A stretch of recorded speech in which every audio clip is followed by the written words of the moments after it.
Real estate investment practice problem using OneNote. Comparing loans with different lengths. Get ready because we're raising the stakes with real estate. Here we are in OneNote. If you have access to OneNote, would like to follow along, you're not required to, but if would like to, we're in the icon left-hand side, Practice Problems tab, down in the 6061 Comparing Loans with Different Lengths tab. Also note, when using OneNote, look at the Immersive Reader tool. Presentations, also in the text area, same name, same number, but with transcripts. Transcripts that can be translated into multiple different languages and either listened to or read in them.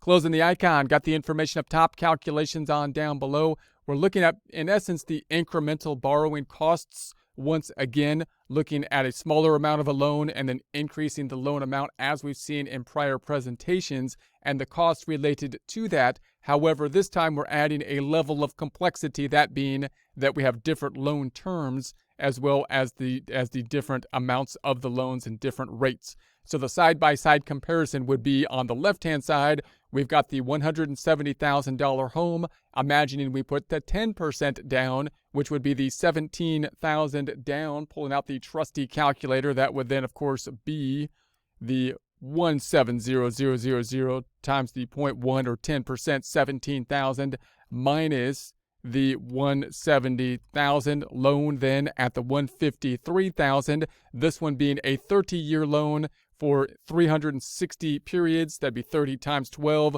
The rate is at the 8.5% payment calculation based on that, using the PMT calculation being the 1,176.44 versus the loan on the right-hand side putting 20% down. So we got the same 170,000, but we put 20% down, 34,000 minus the 170,000 loan amount then at the 136,000. So we got a $136,000 loan versus the 153.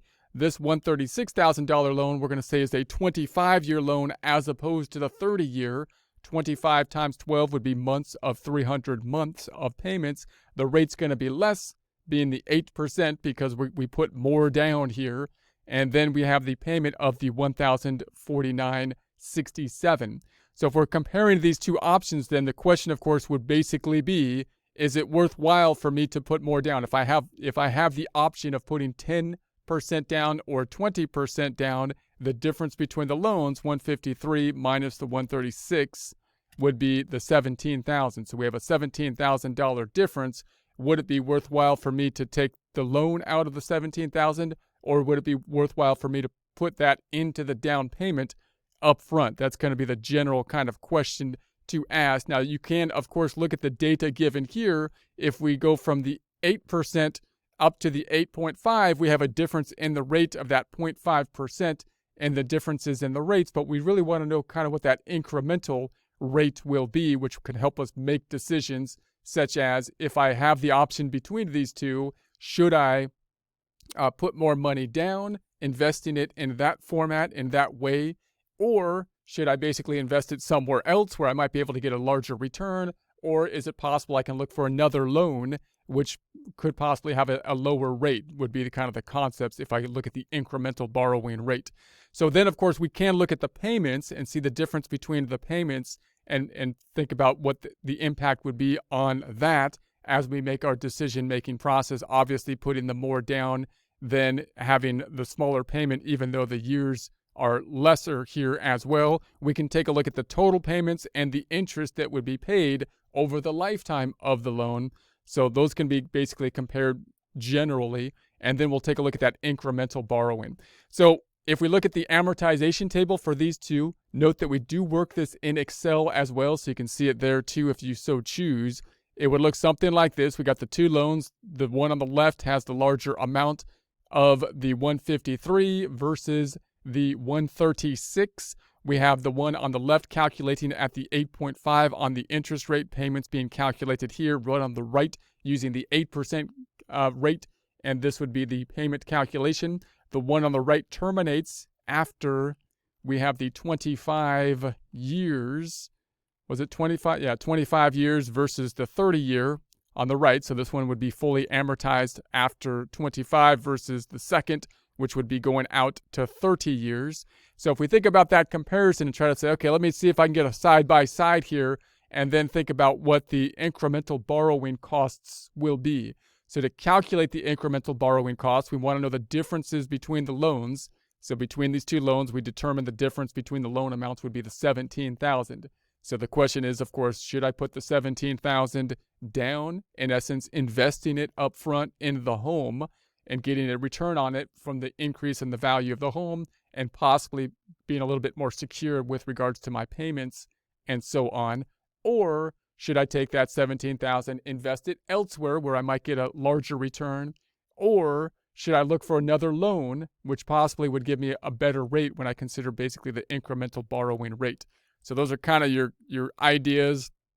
So if we look at the differences, we can, to think about this kind of problem, of course, what we would do is try to break this down, as we've seen into the past, to the cash flows. So this was a little bit more complex of a cash flow scenario. So to use a rate calculation gets a little bit more complex. So we're going to use our IRR calculation. So we'll break this down, the differences down, into a cash flow analysis to help us figure out what the incremental rate would be.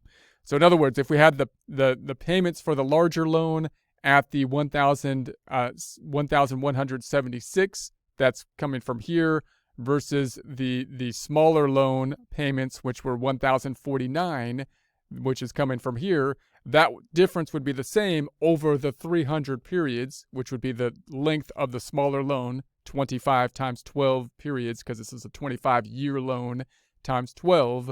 So we would have that difference all the way for 300 periods. And then we'd have the 60 periods, which would be the last 5 years of the longer loan, where we would still be paying off the 1,176.44 versus the other loan, which would be fully paid off after the 25 years. And so you have that difference in the amount of payments. So those are going to be our differences in the payment. So we're looking at the difference in the loan amount and the differences then in the payment amounts, taking into consideration the fact that these two things have different lengths.